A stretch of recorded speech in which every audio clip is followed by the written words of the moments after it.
नमस्कार, A3 academy के paid batches classes में मैं अमित कुमार आपका स्वागत करता हूं।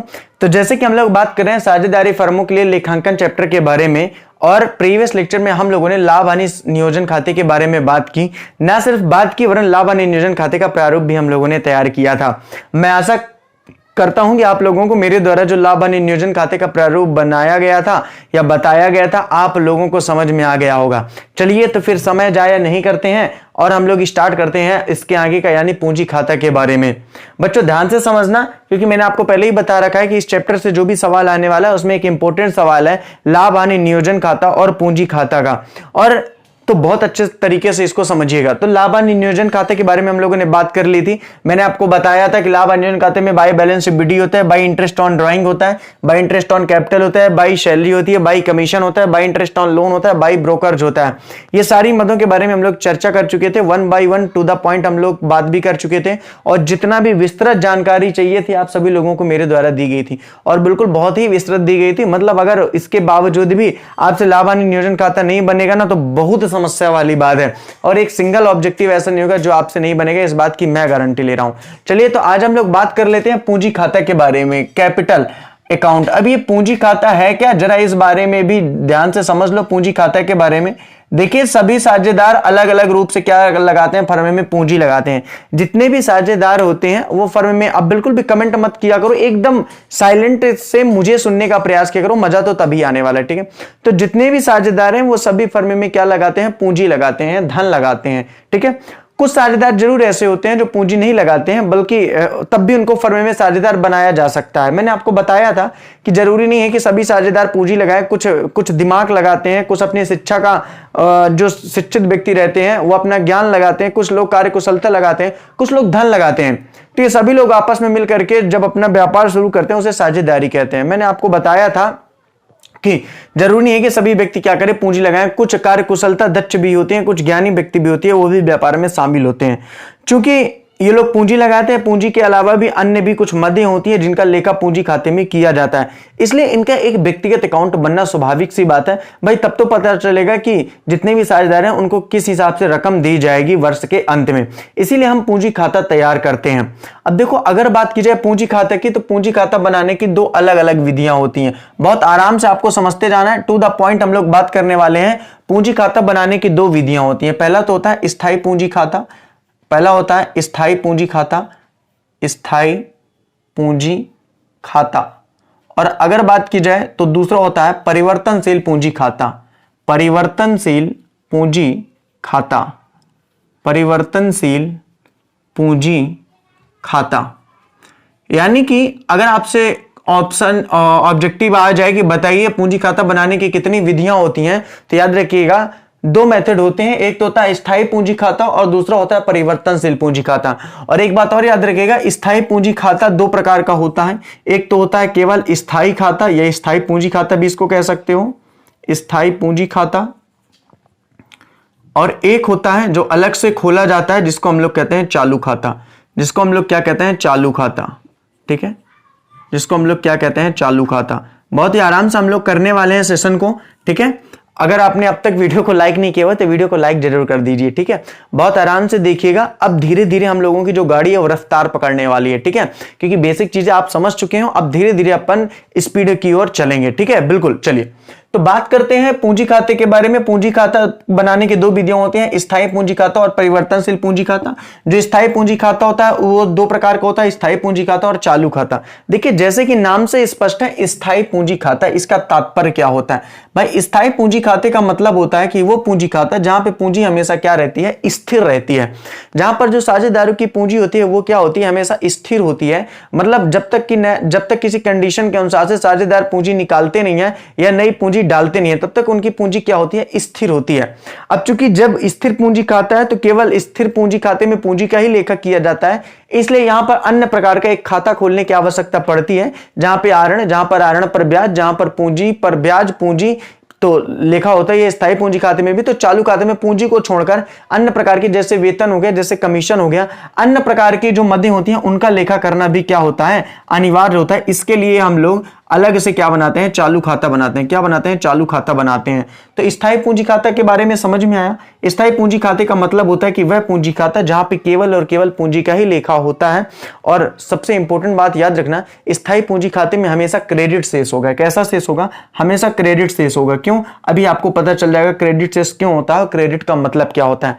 अब अगर बात की जाए परिवर्तनशील पूंजी खाते में, तो परिवर्तनशील पूंजी खाते का मतलब होता है ऐसा पूंजी खाता जिसकी पूंजी हमेशा क्या होती हो, परिवर्तित होती है। ऐसा पूंजी खाता जिसकी पूंजी प्रतिवर्ष क्या होती हो, परिवर्तित होती हो। और अगर मैं कहूं तो बिल्कुल भी गलत नहीं होगा कि परिवर्तनशील पूंजी खाते का मतलब ही होता है जहां पर स्थायी पूंजी खाता, बात को बहुत आराम से समझना बच्चा, बहुत अच्छी चीज मैं आपको बताने जा रहा हूं, जहां पे स्थायी पूंजी खाता और चालू खाता दोनों ही सम्मिश्रित होते हैं। जो दोनों ही सम्मिश्रित होते हैं, सम्मिश्रित होने का मतलब है कि दोनों ही शामिल होते हैं। इसका मतलब यह है कि अगर मैं स्थायी पूंजी खाता और चालू खाता को साथ में बना के भेजूं तो इसका मतलब ये होता है परिवर्तनशील पूंजी खाता। इसका मतलब ये होता है परिवर्तनशील पूंजी खाता, क्योंकि इसकी पूंजी बार बार क्या होगी, बदलती रहेगी, क्योंकि इसमें केवल स्थायी पूंजी का ही लेखा नहीं होगा, वरन पूंजी पर ब्याज, आहरण पर ब्याज, वेतन, कमीशन, दलाली, इन सब का लेखा यहां पर किया जाएगा। इस कारण से क्या होता है कि इसकी पूंजी हमेशा बदलती रहती है और इसकी पूंजी क्या होती है, एक मुश्त रहती है, यानी कि बदलती रहती नहीं है, एक इकट्ठा रहती है। अब देखिए एग्जाम में आपसे पूछा जाएगा कि स्थायी पूंजी खाता का प्रारूप बनाइए। तो चलिए अलग अलग करके इन सभी पूंजी खाताओं का प्रारूप अपन बना लेते हैं। ठीक है, पहले बात कर लेते हैं स्थायी पूंजी खाता की, फिर बात कर लेते हैं चालू पूंजी खाता की, और फिर हम लोग बात करेंगे परिवर्तनशील पूंजी खाता की। ठीक है, बहुत ही सिंपल से, बहुत आराम से समझना। ठीक है, तो सबसे पहले लिख लेते हैं स्थायी पूंजी खाता, ठीक है ना, जिसको अपन क्या बोलते हैं, फिक्स्ड पार्टनर्स कैपिटल अकाउंट। ठीक ना, तो यहां पे हमने लिख लिया स्थायी पूंजी खाता। क्या लिख लिया हमने, स्थायी पूंजी खाता। क्या लिख लिया हमने, स्थायी पूंजी खाता। ओके, अब देखो जो स्थायी पूंजी खाता होता है, बहुत आराम से समझना है स्थायी पूंजी खाते के बारे में। ठीक है, क्या समझना है, स्थायी पूंजी खाता। ओके, बिल्कुल भी दिक्कत लेने की आवश्यकता नहीं है। ठीक है, तो यहां पे पहले तो डेट का कॉलम होगा, यहां पे डेट के बाद कॉलम होगा पार्टिकुलर का, फिर यहां पे जितने भी साझेदार हैं उनका कॉलम होगा। अगर मान लो 2 साझेदार हैं तो मैंने 2 ही कॉलम बना दिया। फिर यहां पे डेट का कॉलम होगा, फिर यहां पे पार्टिकुलर का कॉलम होगा, फिर यहां पे एक साझेदार, और अगर एक साझेदार और है जैसा कि, तो 2 साझेदार का कॉलम होता है। ठीक है, इस तरीके से ये क्या होता है, बटा होता है, ये इसका प्रारूप होता है। ये क्या होता है, ये प्रारूप होता है। और ये केवल पूंजी खाते का प्रारूप ही नहीं होता, मतलब ये स्थायी पूंजी खाते भर का प्रारूप नहीं होता, वरन ये चालू खाते का भी प्रारूप होता है, ये परिवर्तनशील पूंजी खाते का भी प्रारूप होता है, और यही प्रारूप किसका होता है, स्थायी पूंजी खाते का भी होता है। तो यहां पे अपन क्या लिखते हैं, यहां पे अपन लिखते हैं डेट, यहां पे अपन क्या लिखते हैं, यहां पे अपन लिखते हैं पार्टिकुलर।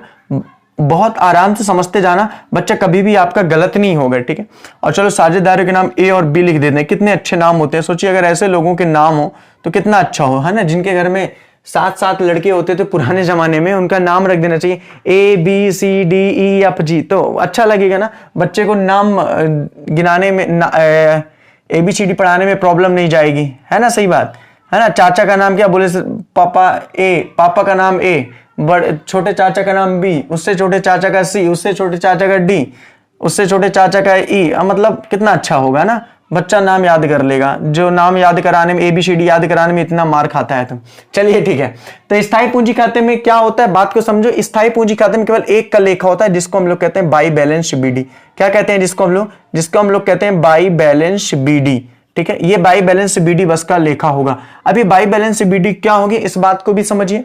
बाई बैलेंस BD का मतलब यहां पे होता है कि पूंजी। बाई बैलेंस BD का मतलब क्या होता है, यहां पे पूंजी। कौन सी पूंजी, तो बोले फर्म की जो स्टार्ट की पूंजी रही होगी। जैसे A और B ने मिल करके 10,000 और 12,000 रुपये में व्यापार आरंभ किया, तो यहाँ पे 10,000 रुपया A में जाएगा और 12,000 रुपया B में जाएगा। भाई सिंपल सी बात है, अगर A ने 10,000 पूंजी लगाई है, B ने 12,000, तो उनकी पूंजियां कहां जाती है, यहां जाती हैं। उसके बाद इसका जो भी शेष आएगा, अब वो शेष सीधे यहां पे आ जाएगा, जिसको हम लोग कहते हैं to balance CD। To balance CD।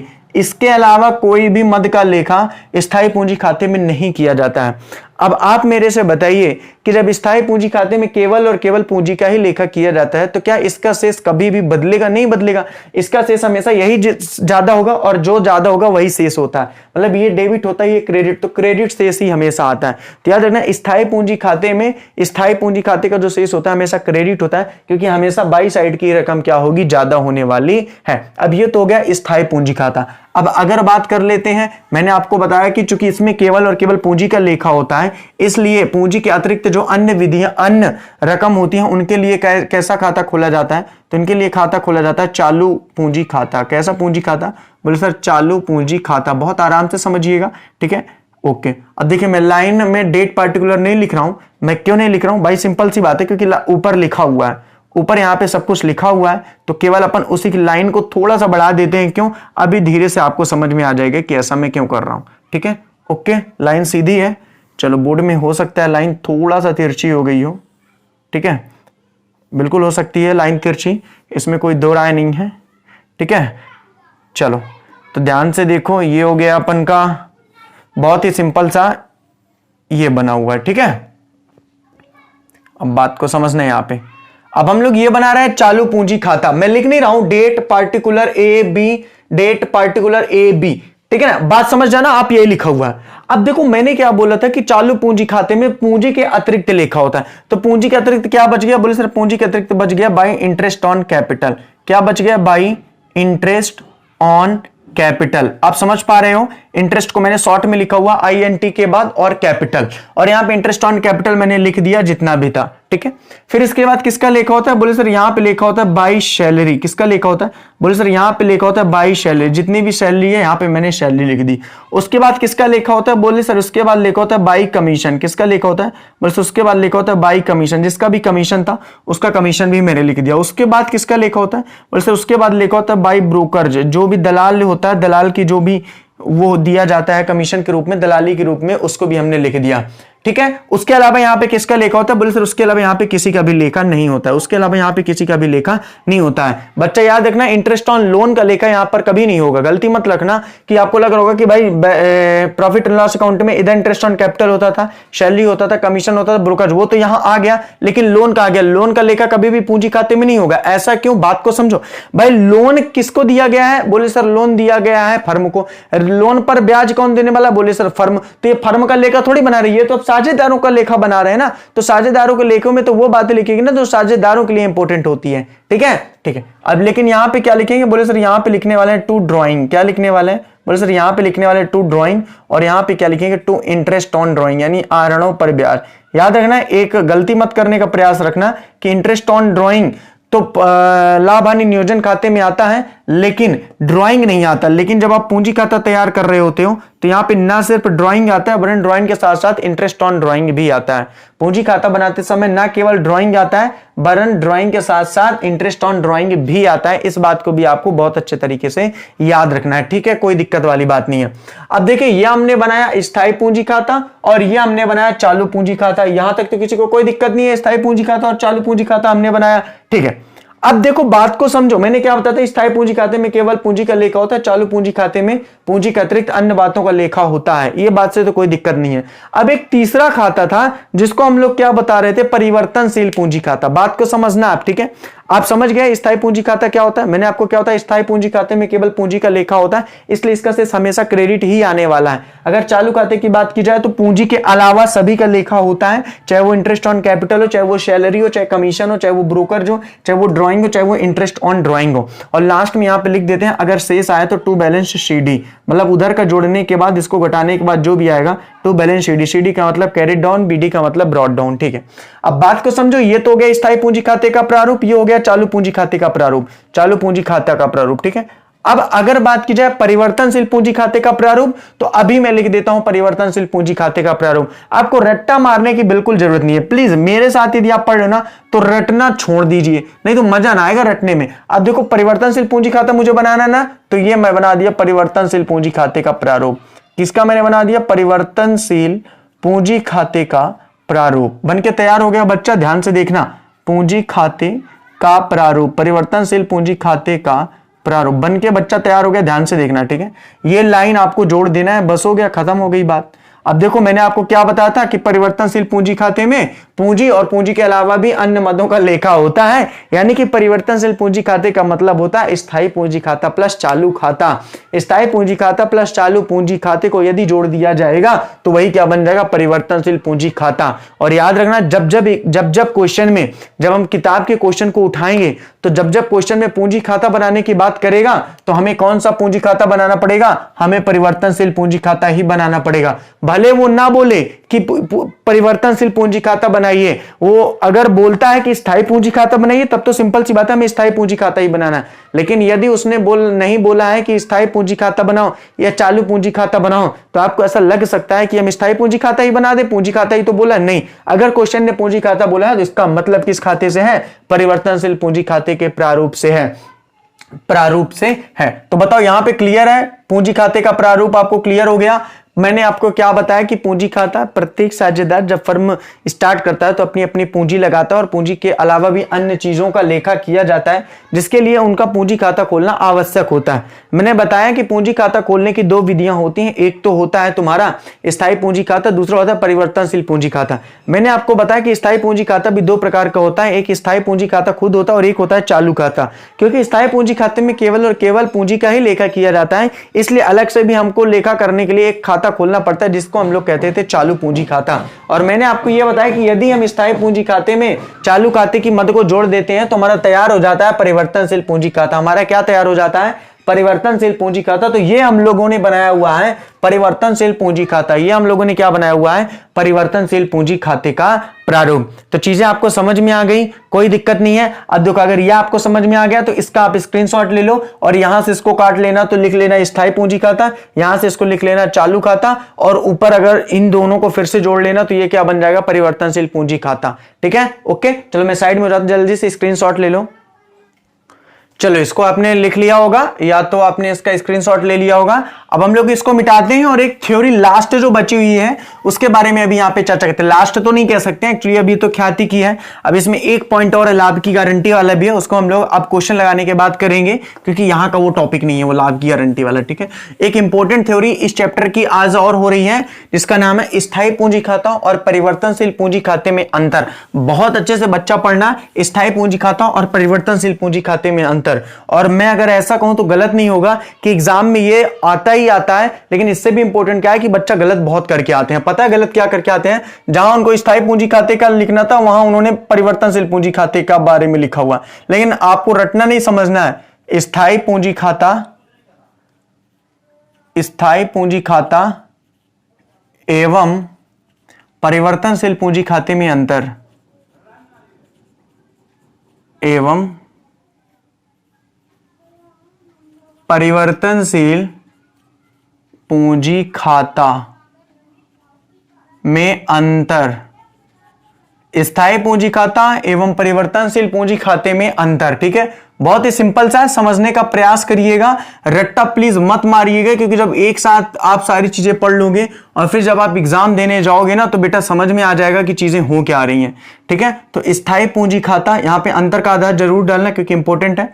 यहाँ पे आप लिख सकते हो, एक सेकंड थोड़ा सा इसको और आगे कर लें, यहाँ पे आप अंतर का आधार डालना, यहाँ पे आप लिख लो स्थायी पूंजी खाता और यहाँ पे आप इसको लिख दो चलो परिवर्तनशील पूंजी खाता। ठीक है, स्थायी पूंजी खाता और परिवर्तनशील पूंजी खाता। अपन यहीं पे इस अंतर को क्लियर कर लेंगे और बिल्कुल भी आपको डाउट नहीं होगा, बिल्कुल भी डाउट नहीं होगा। बात को समझना, सबसे पहले यहाँ पे हमें क्या लिखना होता है, बोले सर हमें यहाँ पे लिखना होता है अंतर का आधार। क्या लिखना होता है, बोले सर हमें लिखना होता है अंतर का आधार। और यहाँ पे हमें क्या लिखना है, बोले सर यहाँ पे लिखना है स्थायी पूंजी खाता। ठीक है, क्या लिखना है, बोले सर स्थायी पूंजी खाता, ओके नो डाउट। और यहाँ पे हमें लिखना होता है परिवर्तनशील पूंजी खाता। ठीक है, परिवर्तनशील पूंजी खाता, ओके ठीक है। चलिए तो स्टार्ट करते हैं। आप सबको पता है कि अंतर का आधार लिखना बहुत ही जरूरी है। जिस तरीके से दाल के साथ चावल जरूरी है, जिस तरह से रोटी के साथ सब्जी जरूरी है, उसी तरीके से अंतर के साथ अंतर का आधार लिखना जरूरी है। ठीक है, और यहां पे आप क्रमांक भी डाल लीजिएगा। मैं एक सीक्वेंस से करूंगा, हमेशा मेरी आदत है कि मैंने कोई किसी भी काम को जब भी किया है तो हमेशा एक सीक्वेंस से करने का प्रयास किया है, और जब भी समझाने का प्रयास किया तो हमेशा एक सीक्वेंस से समझाने का प्रयास किया है ताकि बच्चा कभी भी गलती ही ना कर पाए। चलिए, तो सबसे पहले अंतर के आधार की बात है तो सबसे पहले बात करते हैं शेष की। एक बात बताइए, आपको याद है मैंने बताया था स्थायी पूंजी खाते का शेष हमेशा क्या होता है? बोले सर स्थायी पूंजी खाते का शेष हमेशा क्या होता है? क्रेडिट रहता है। स्थायी पूंजी खाते का शेष हमेशा क्रेडिट होता है। क्यों? क्योंकि हमें पता है कि स्थायी पूंजी खाते में केवल और केवल पूंजी का ही लेखा होता है। अब यहां पर बच्चा याद रखना, स्थायी पूंजी खाते का मतलब केवल स्थायी पूंजी खाते से, ना कि चालू खाते से, ठीक है। तो इसका शेष हमेशा क्रेडिट होता है क्योंकि एक ही मद होती है, वो है बाई बैलेंस बीडी। जब दूसरी मद ही नहीं होती तो सिंपल सी बात है, शेष तो हमेशा क्रेडिट ही रहने वाला है ना। और अगर बात की जाए परिवर्तनशील पूंजी खाते का, तो क्रेडिट होता है लेकिन कभी कभी डेबिट भी हो सकता है, लेकिन कभी कभी डेबिट भी हो सकता है। अब डेबिट कब हो सकता है? भाई एक बात बताओ, हम सबको पता है कि डेबिट में ड्राइंग का लेखा होता है, अभी अभी मैंने किया था आहरण का, और इंटरेस्ट ऑन ड्राइंग आहरण पर ब्याज का। अब अगर मान लो आहरण की मद ज्यादा, आहरण पर ब्याज की मद ज्यादा है, तो सिंपल सी बात है डेबिट शेष भी हो सकता है, मतलब इधर की रकम भी ज्यादा हो सकती है और इधर की रकम कम हो सकती है। इसलिए परिवर्तनशील पूंजी खाते में प्राय क्रेडिट शेष ही होता है, लेकिन कभी कभी डेबिट शेष भी हो जाता है, कभी कभी डेबिट शेष भी हो जाता है। दूसरा अगर बात की जाए अंतर के आधार की, तो हमने लिखा लेखे की मदें। क्या लिख दिया? लेखे की मदें। तो बच्चा याद रखना इसमें किन लेखों की मदों का लेखा होता है? तो इसमें केवल और केवल पूंजी की मदों का लेखा होता है। किसका? पूंजी की मदों का। आज बहुत ज्यादा गर्मी है। टॉवेल नहीं है क्या? कहां पर रखे? वहां पे? चलो ठीक, बाद में। ओके रुक जाओ। हाँ ध्यान से देखो, लेखे की मदे। पता नहीं आप लोगों के यहाँ बारिश हो रही है कि नहीं हो रही है, लेकिन यहाँ पे सतना में एकदम सूखा पड़ा हुआ, बिल्कुल भी पानी नहीं गिर रहा है और इतनी गर्मी है, हम लोग फैन भी ऑन नहीं कर सकते हैं। समझ सकते हो आप सब लोग कितनी मेहनत से हम लोग वीडियो बनाते हैं, और आप उतनी ही मेहनत से वीडियो को पढ़ा भी करिए, ठीक है। तो जब वीडियो प्ले किए रहा करिए तो कोशिश क्या करिए, फैन बंद करके, और अच्छी खासी गर्मी में ऊपर का, जैसे कि हम लोगों ने रूम लिया हुआ है ऊपर, आप समझ सकते हैं गर्मी में क्या हालात होते हैं। तो आप सब लोग भी ऊपर के रूम में, जिनके यहाँ नहीं है भाई उनकी बात अलग है, जिनके यहाँ ऊपर के रूम में बढ़िया दोपहर में, वैसे क्लास तो शाम को होती है लेकिन जब रिवीजन किया करें, और बढ़िया पंखा बंद करके, फिर लाइटें, अब जैसे कि इस पूरे कमरे में लाइटिंग चालू है, ठीक है, ताकि यहां पर क्वालिटी अच्छी आ सके, बढ़िया लाइट चालू करके उसकी भी गर्मी, फिर पढ़िए, फिर उसका मजा देखिए। भाई जब टीचर इतनी मेहनत कर रहा है तो आपको भी मेहनत करनी चाहिए ना, है ना, सही बात। क्योंकि परसेंटेज और प्रतिशत और कैरियर तो आपका बन रहा है, मुझे तो कैरियर नहीं बनना है मेरा आपको पढ़ा करके, ठीक है। चलो, तो लेखे की मदें, इसमें केवल और केवल पूंजी का लेखा होता है, और इसमें पूंजी के अलावा अक्सर मैंने कई टीचरों को देखा है जब इसका अंतर, पहली बात तो इस तरीके के अंतर बताते ही नहीं है, उनका तो सीधा सा रूटीन होता है कि स्थायी पूंजी खाता, परिवर्तनशील पूंजी खाते के अंतर किताबों में लिखा हुआ है, बच्चा रट ले। अरे बच्चे को जब रट ही लेना होता तो आपका क्या काम होता? बच्चा रटेगा तो भूल जाएगा, वो एग्जाम में आएगा ऑब्जेक्टिव की बताइए स्थायी पूंजी खाते का शेष सदैव क्या होता है, तो उसको लगेगा डेबिट भी हो सकता है, क्रेडिट भी, जब वो इतनी सारी चीजें एक साथ पढ़ रहा है। भाई आप अभी केवल इस चैप्टर को पढ़ रहे हो तो आपके लिए तो बड़ा सरल है, लेकिन जब आप इंग्लिश पढ़ लिया, आप अकाउंट, इकोनॉमिक्स स्टडी सब कुछ पढ़ के खत्म कर दिया, फिर आप पेपर देने गए 11 चैप्टर के बाद, तो क्या आपको याद रहेगा स्थायी पूंजी खाते का शेष क्या हमने रट्टा मारा था? लेकिन अब हमेशा याद रहेगा कि भाई बाई बैलेंस बीडी ही होती है, तो हमेशा क्या शेष होता है? क्रेडिट ही होता है। हमें पता है स्थायी पूंजी खाते में केवल और केवल पूंजी का ही लेखा होता है, लेकिन यह पूंजी के अलावा का मतलब होता है पूंजी का लेखा तो होता ही है, उसके साथ साथ किसका लेखा होता है? उसके साथ साथ आहरण का, उसके साथ साथ आहरण के ब्याज का, आहरण पर ब्याज, उसके साथ पूंजी पर ब्याज, उसके साथ पूंजी पर ब्याज, उसके साथ वेतन, उसके साथ वेतन, कमीशन इत्यादि, कमीशन इत्यादि का लेखा होता है, कमीशन इत्यादि का लेखा होता है। मतलब स्थायी पूंजी खाता, परिवर्तनशील पूंजी खाते में क्या है? इसमें केवल पूंजी का लेखा होता है, बाई बैलेंस बीडी बस। लेकिन परिवर्तनशील पूंजी खाते में पूंजी के अलावा, अब काफी सारे टीचर हैं इस पूंजी के अलावा का मतलब गलत बता देते हैं, वो बता देते हैं कि पूंजी को छोड़कर, पूंजी को छोड़ के नहीं है, पूंजी का लेखा तो होता ही होता। भाई परिवर्तनशील पूंजी खाते का प्रारूप हम लोग कर चुके हैं, पूंजी का लेखा तो होता ही होता है, उसके साथ साथ आहरण, आहरण पर ब्याज, पूंजी पर ब्याज, वेतन, कमीशन इत्यादि का लेखा किया। इत्यादि मतलब और भी है, ठीक है, जैसे दलाली हो गया, इत्यादि हो गया, ठीक है। तो इन सभी का लेखा किया जाता है। क्लियर है यहां पे ये वाला पॉइंट, ठीक है। फिर अगर बात की जाए तो तीसरा क्या है? पूंजी की स्थिरता। तीसरा क्या है? पूंजी की स्थिरता। पूंजी की क्या है? स्थिरता, ठीक है। तो इसमें पूंजी क्या होती है, थोड़ा नीचे कर दें ताकि इसको फिर इसको नीचे से लिख सके, ठीक है, क्योंकि यहां पे तो वो आ गया ना तीसरा। चलो, तो तीसरा क्या है? पूंजी की स्थिरता। पूंजी की स्थिरता। तो बच्चा याद रखना इसमें जो पूंजी होती है इसमें जो पूंजी होती है वो क्या होती है? बोले सर इसमें पूंजी स्थिर होती है और इसमें पूंजी अस्थिर होती है। हम सबको पता है कि इसमें पूंजी स्थिर क्यों होगी भाई, सिंपल सी बात है, इसमें पूंजी स्थिर इसलिए होगी, इसमें पूंजी स्थिर इसलिए होती है क्योंकि इसमें केवल और केवल पूंजी का लेखा होता है, क्योंकि इसमें केवल और केवल तो पूंजी का लेखा होता है, और जब पूंजी का लेखा होता है तो केवल इसमें पूंजी स्थिर होगी, और जब इसमें पूंजी के अतिरिक्त इन सारी मदों का लेखा होता है तो सिंपल सी बात है इसकी पूंजी क्या होने वाली है? तो इसकी पूंजी अस्थिर होने वाली है। इसकी पूंजी क्या होने वाली है? अस्थिर होने वाली है। और चौथी यदि बात की जाए तो चौथा है चालू खाता। चौथा क्या है? चालू खाता। अब एक बात बताओ, क्या किसमें चालू खाता अलग से खोलने की आवश्यकता पड़ती है?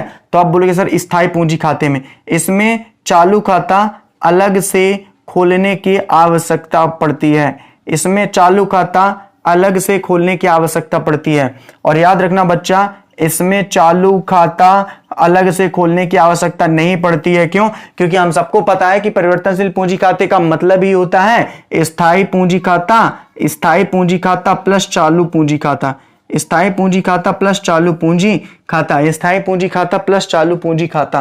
तो बच्चा क्लियर है ना यहाँ पे? अब बताओ इस अंतर में ऐसा क्या है? आप रट के चले जाते, लेकिन ये इस तरीके के अगर आपने समझ लिया कि भाई इसका शेष हमेशा क्रेडिट होता है, इसका शेष क्रेडिट कभी कभी डेबिट भी हो सकता है, लेखे कीमत इसमें केवल पूंजी का लेखा होता है, इसमें पूंजी के अलावा ऋण तथा ऋण पर ब्याज का लेखा होता है। तीसरा पूंजी की स्थिरता, इसमें पूंजी क्या होती है? स्थिर होती है, और इसकी पूंजी क्या होती है? अस्थिर होती है। चौथा, इसमें चालू खाता अलग से खोलने की आवश्यकता होती है, इसमें चालू खाता अलग से खोलने की आवश्यकता नहीं होती है। तो बताइए ये सारी बातें मेरे द्वारा जो आप लोगों को आज पढ़ाई गई हैं उतना क्लियर है? बिल्कुल क्लियर होगा ना, क्लियर वाली तो ऐसी कोई बात ही नहीं है। ठीक है, तो चलिए इसको मिटाते हैं।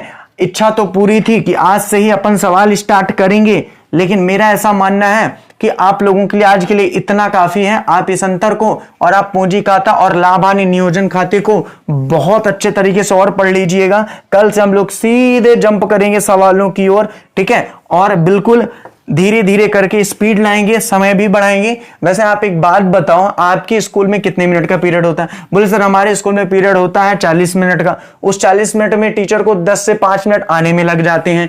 5 से 7 मिनट पहले टीचर चला जाता है, घंटी का इंतजार करता रहता है। उसी 5 से 10 मिनट में आप लोगों से दरबार भी करता है। केवल 15 से 20 मिनट ही पढ़ाता है। ठीक है, यहाँ पे आप लोगों को जो भी क्लासेस होती हैं 30 से 40 मिनट की या 40 से 45 मिनट की, वो रेगुलर होती हैं, मतलब कि बीच में कोई ब्रेक नहीं होता है। आप ऐसा समझ सकते हो ना कि आपको पता नहीं है कि लगातार यहाँ पे खड़े रह करके, यहाँ पर खड़े रह के इस सिचुएशन में यहाँ पे खड़े रह करके कंटिन्यू हम लोग बात करते हैं। 1 सेकंड भी हम लोग नहीं ब्रेक लेते हैं। आप सभी लोगों को इस बात का आभास होगा, और जिन लोगों को आभास है वो ईमानदारी से पढ़ भी रहे हैं और ईमानदारी से पेमेंट भी कर देते हैं।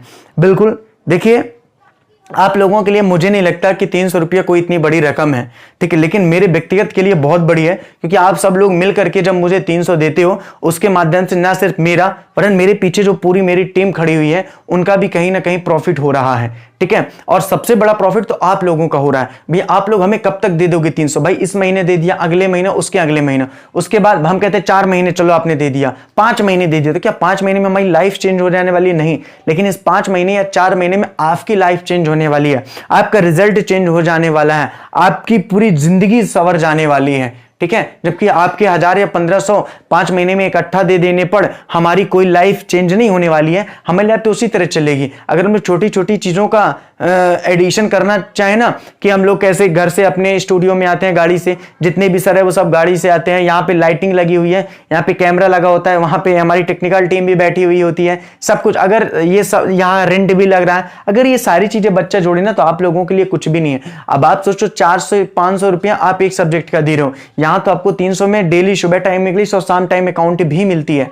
और यकीन मानिए अगर अकाउंट और इंग्लिश में इतना सा भी थोड़ा सा कमी आपको लग रही है ना, तो चूंकि आपने पैसे दिए हैं, आपका अधिकार है, राइट्स है। अगर आपको अकाउंट नहीं समझ में आ रही है, आपको इंग्लिश नहीं समझ में आ रही है, तो निष्फिकर होगी, क्योंकि A3 एकेडमी की टीम और एज अ ऑनर में, ठीक है, मैं आप लोगों की दावा दिलाता हूं कि अगर आप लोगों को अभी भी कोई समस्या है ना, तो आप सभी लोगों की अभी भी फीस रिटर्न कर दी जाएगी। प्लीज आप एक छोटा सा मैसेज मुझे छोड़ दीजिएगा व्हाट्सएप में कि सर मुझे अब नहीं पढ़ना है, आप लोगों से अकाउंट नहीं समझ में आती है, नहीं मुझे इंग्लिश पसंद आती है। आप जिन लोगों ने मैसेज किया उनकी फीस तुरंत रिटर्न कर दी जाएगी। बच्चा मुझे ऐसे लोगों की फीस लेके क्या फायदा जो लोगों को मेरा पढ़ाया समझ में नहीं आ रहा। लेकिन यदि आप लोगों को पढ़ाया समझ में आ रहा है तो बिल्कुल ज्यादा फीस नहीं ली जाएगी, ठीक है। और आपके जो मित्र हैं, अगर आपको ऐसा लगता है कि उन्हें जोड़ना चाहिए इस प्लेटफॉर्म के माध्यम से, उनका भी हित होता है बिल्कुल। वैसे तो आजकल जो मित्रता होती है वो स्वार्थ बस बहुत होती है, और यदि स्वार्थ बस होती है तो कभी भी कोई नहीं चाहता है कि जिस प्लेटफॉर्म का इस्तेमाल करके हम अच्छे नंबर ला सकते हैं उस प्लेटफॉर्म का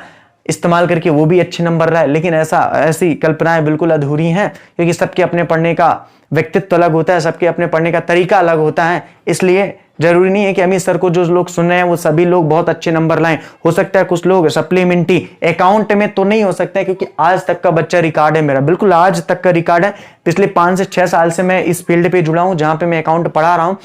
काफी सारे ऐसे बच्चे भी हैं जो मेरे स्कूल से जुड़े हुए हैं, है ना, मुझे देख रहे हैं। आप बिल्कुल बच्चा इस पूरे जिस क्षेत्र में मैं पढ़ा रहा हूं उस क्षेत्र में जितने भी बच्चे पढ़े हैं पिछले 5-6 साल के, उनको केवल और केवल अमित सर ने पढ़ाया होगा। और आपको एक सिंगल बच्चा भी, अगर आपको एक सिंगल बच्चा भी ऐसा मिले जो अकाउंट में फेल हुआ हो, मतलब यहां तक कि मैं नाम नहीं ले रहा हूं, 1 साल की बात है, प्रीवियस है कि सर वो लड़के का क्या नाम है, वो जो हाँ लंबी हाइट का था, नहीं नाम नहीं ले सकते, नाम नहीं ले सकते यहाँ पे।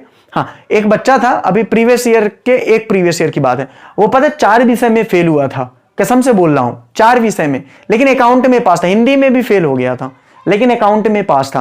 बिल्कुल अगर आपको भरोसा नहीं होगा तो मैं उसकी मार्कशीट यहां पे लगवा सकता हूं, बस नाम वहां पे मैं उसका क्या कर दूंगा, ढक दूंगा, ठीक है। तो बच्चा कभी नहीं होगा। और आप खुद समझ पा रहे हो कि ऐसे अकाउंट पढ़ने में भी क्या कोई फेल हो सकता है क्या, कभी नहीं। तो बहुत अच्छे से पढ़ो, हमारी पूरी टीम बहुत अच्छे से मेहनत करने के लिए तैयार है, प्रतिबद्ध है आप लोगों के लिए। कोई भी आपकी अगर इश्यू है, कोई भी आपकी समस्याएं हैं, अगर वीडियो आपको प्ले लिस्ट में नहीं मिल रहे हैं, वीडियो आपका कोई भी प्ले नहीं हो रहा है, तो प्लीज कॉन्टेक्ट करिए मेरे से। आप लोगों को जो भी वीडियो, काफी सारे बच्चों ने बोला कि सर ये वीडियो प्ले नहीं होती, देखिए वीडियो कभी कभी प्राइवेट कर दी जाती है, आप लोगों से भी प्राइवेट कर दी जाती है कुछ टेक्निकल के कारण। तो आप लोगों को बिल्कुल दिक्कत नहीं है, आप लोग किसी भी वीडियो को देखना चाहते हैं बस उसका नाम डाल दीजिए कि सर मुझे अकाउंट का ये वाला पार्ट देखना है, क्लास 11 देखना है, क्लास 10 देखना है, क्लास 9, जो भी आपको देखना है आप उसको वहां पे डाल दीजिए, आपको बिल्कुल दिखाया जाएगा। आप जितनी बार चाहोगे उतनी बार आपको दिखाया जाएगा। भाई आप लोगों ने पैसे दिए हैं तो पैसे दिए हैं तो आपका अधिकार भी होता है। लेकिन अगर हो सके तो मेरे बिहाफ में प्लीज, अगर और भी स्टूडेंट जुड़ना चाहते हैं इस प्लेटफॉर्म के माध्यम से, तो 1 या 2 दिन, लगभग 3 दिन का समय मैंने दिया हुआ था, लेकिन चूंकि 1 या 2 लोग और अगर जुड़ना चाहते हैं 2-4 लोग, तो उनको मैं जोड़ सकता हूं, ठीक है। हालांकि उस अकाउंट नंबर के थ्रू नहीं, क्योंकि वो तो सिंपल सी बात है, उसकी लिंक बंद कर दी गई है। लेकिन मेरे बिहाफ में, है ना, एज आप लोगों का टीचर मैं उसको ज्वाइन करवा सकता हूं, ठीक है। तो इतना थोड़ा सा आप कर सकते हैं अगर मेरे लिए कर सकते हैं तो, और अगर नहीं करना तो मत करिए, मेहनत जरूर करिए, ठीक है। तो आपने मुझे सुना, आप सभी लोगों का तहे दिल से शुक्रिया। और प्लीज फालतू के पेपरों को ध्यान में मत दो, यहां वो लिखा वहां ये लिखा है, केवल मेहनत करो। एग्जाम आपका होगा, चाहे वो रिटन हो, चाहे वो ऑनलाइन के माध्यम से हो, चाहे वो किसी माध्यम से हो, बिना परीक्षा दिए हुए आप पास नहीं हो सकते हो। तो फालतू का यहां वहां दिमाग मत फैलाओ भाई। अगर ऑनलाइन भी होगा तो भी तुमको लिखना पड़ेगा, ऑफलाइन होगा तो भी तुमको लिखना पड़ेगा, कंप्यूटर के माध्यम से होगा तो भी तुमको लिखना पड़ेगा। तो लिखना तो पड़ेगा, पढ़ना तो पड़ेगा। तो इस चक्कर पे मत रहो। सभी प्राइवेट और गवर्नमेंट जो स्कूल है वहां पे कोर्सेज कंटिन्यू रन कर रहे हैं। अब बच्चा नहीं पढ़ रहा, बात अलग है। कुछ प्राइवेट स्कूलों की बात ना ही करें तो अच्छा है। आप समझ रहे होंगे काफी सारे लोग उनमें से, ठीक है, जहां से कोई भी सुविधा नहीं मिलती है बच्चे को, लेकिन फीस की सुविधा जरूर देते हैं प्राप्त करने की, ठीक है। चलिए ठीक है, बाकी बातें मुलाकातें हमारी आपसे कल होंगी। Thank you so much.